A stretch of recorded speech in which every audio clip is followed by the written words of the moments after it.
All of us, when we lose weight, we look tired.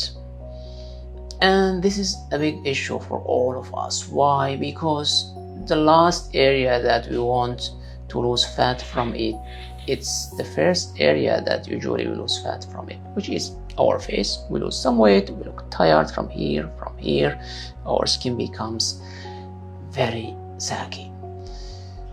How to correct that? It's not that complicated. We lose fat, we replace the fat by fillers and collagen stimulator.